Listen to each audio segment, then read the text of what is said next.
Pitong simbahan dito sa Bulacan ang pupuntahan namin sa araw na to. Ang pagbibisita iglesia ngayong 2024.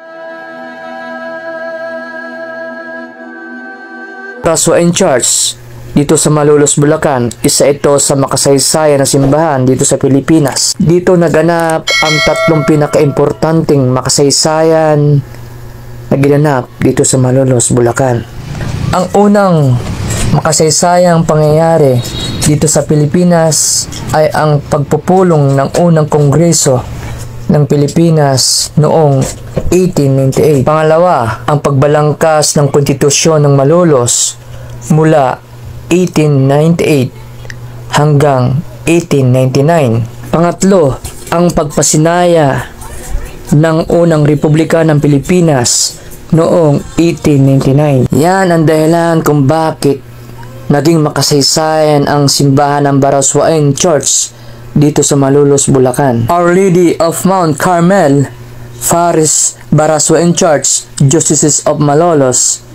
Isa sa tanyag na simbahan dito sa Bulacan, ang Baraswain Church, na kadalasang pinupuntahan ng mga deboto at dinadayo ng mga nagbibisita iglesia dito sa Bulacan. Ang Baraswain Church dito sa Malolos, Bulacan ay madalas puntahan ng mga deboto lalo pagsapit ng Semana Santa o mahal na araw. Pumunta kami dito upang magbisita iglesia at magdasal ng mataimtim. Ang Baraswain Church dito sa Malolos, Bulacan ay pinuntahan namin sa araw na to para masaksihan din namin kung gaano kahalaga ang simbahan at malaman din namin kung gaano kaimportante at makasaysayang lugar ang Baraswain Church dito sa Bulacan.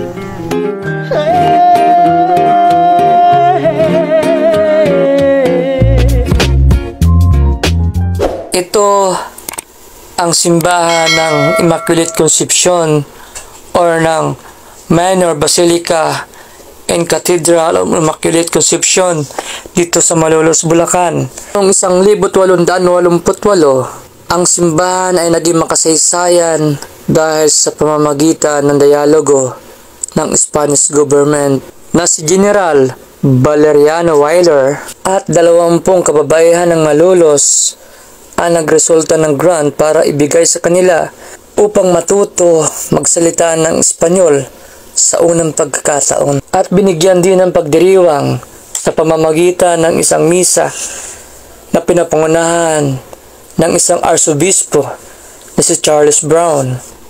Pinuntahan namin ngayong araw na to para magbisita iglesia, para magdasal ng mataimtim at manalangin, katahimikan at mailayo sa anumang kapahamakan. Ngayong Semana Santang ito, pinuntahan namin to para magdasal at kasama ito sa aming bisita iglesia, ang simbahan ng Minor Basilica and Cathedral of the Immaculate Conception dito sa Malolos, Bulacan.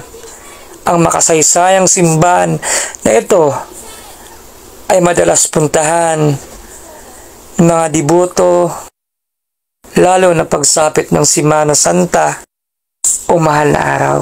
Kadalasan pumupunta dito para magdasal ng mataimtim at kilalanin at alamin ang makasaysayang simbahan na ito dahil ito ay kasama sa makasaysayan na lugar dito sa ating bansa.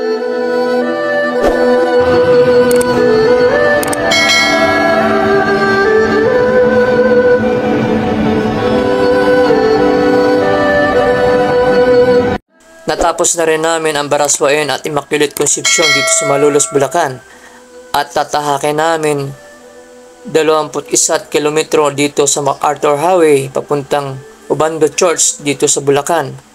Ang pangatlong destinasyon namin na simbahan ay ang Ubando Church kung saan dinadayo ng mga deboto tuwing sasapit ang kapistahan tuwing Mayo. Karaniwang ginaganap ang kapistahan tuwing umaga ng ika-7 ng Mayo dito sa Ubando at kadalasang ginagawa ang prosesyon at pagsasayaw dito sa harap ng simbahan ng mga kabataan at mga kababaihan, lalo na yung mga mag-asawang hindi nagkakaroon ng anak. Ginaganap ang pagsasayaw dito sa harap ng simbahan dito sa Obando, Bulacan. Ginaganap ang kapistahan sa 3 sunod-sunod na araw sa pamamagitan ng pagsasayaw. Sa unang sayaw ng kapistahan para kay San Pascual Bailon at ang pangalawang kapistahan naman para kay Santa Clara ng Assisi. At sa pangatlong araw ng kapistahan dito sa Obando, ang pagsasayaw naman ay para kay Mahal na Birheng sa Lambao.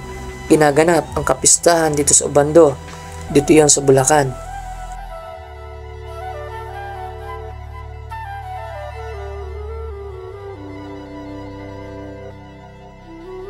Ang St. Francis Assisi Parish Church ay kilala bilang simbahan ng bayan dito sa may Kawayan, Bulacan. Kilala ang simbahan na ito na isa sa pinaka matandang simbahan dito sa Bulacan. Tinatag at itinayo ito noong 1580 na mas matanda pa sa simbahan ng Malolos, Bulacan o sa Baraswain Church. Ang simbahan na ito ay isa sa tanyag at kilalang simbahan na saksi sa mga nakalipas na panahon. 2002, nung huli akong makapunta sa lugar na ito at dinadaan-daanan ko lang ang simbahan na ito na hindi ko man lang alam na isa pala ito sa pinakamakasaysayang simbahan dito sa Pilipinas. Ang simbahan ng St. Francis Assisi dito sa may Kawayan, Bulacan. Napakaganda at napakalawak. Ang makasaysayan na simbahan na ito isa lamang na saksi sa mga nakalipas na panahon na dumanas ng mga sakuna at mga trahedya at nakabangon uli para ipakita kung gaano siya katatag at gaano siya kaganda sa ngayon na madalas pinupuntahan ng mga diboto, mga dayuhan upang puntahan ang simbahan na ito.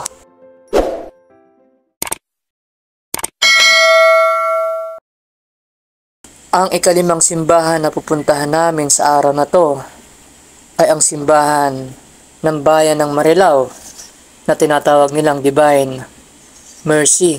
Dumaan kami dito sa ibabaw at malapit dito sa Philippine Sports Arena dito sa may Bukawi para malapit kami sa lulusutan doon sa kabila na alam kong mas malapit ang daan papunta doon sa simbahan kung saan kami pupunta. Makikita dito ang lawak ng lugar at lawak ng Philippine Sports Arena dito yan sa Bukawi, Bulacan. Pambansang dambana at parokya ng Banal na Awa ay isang simbahang Romano Katoliko na nakatuon sa Divine Mercy dito yan sa Marilao, Bulacan. Itinaas ito ng National Shrine ni Arsobispo Orlando Quevedo ng Catholic Bishop Conference of the Philippines. Ginanap ang unang misa noong Pebrero 2, 1972. Andito kami ngayon sa simbahan ng Divine Mercy dito sa Marilao para magdasal ng mataimtim at kasama ito sa aming bisita iglesia sa araw na to. Isa ito sa mga panata namin na mapuntahan o pangarap namin mapuntahan ang simbahan na ito na alam ko na makakapagtuon ng pansin at makakapagpanalangin ng maayos. Simbahan na ito na dinadayo rin ng mga ibang diboto, nakarating na bayan o malalayong lugar man. Ang simbahan na ito ay kilala sa bayan ng Bulacan.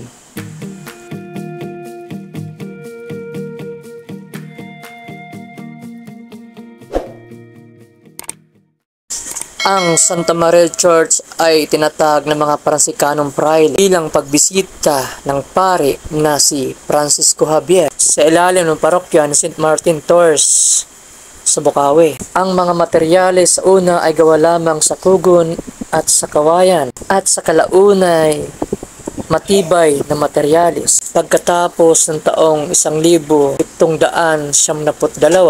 nagkamit ng kalayaan ang Santa Maria de Pandi. Simula sa materyales ito, nagtayo na sila ng mas malaking simbahan. Ang simbahan ay pinalitan ng pangalan ng Parokya de la Purísima Concepción ng Birheng Santa Maria dito sa Bulangan.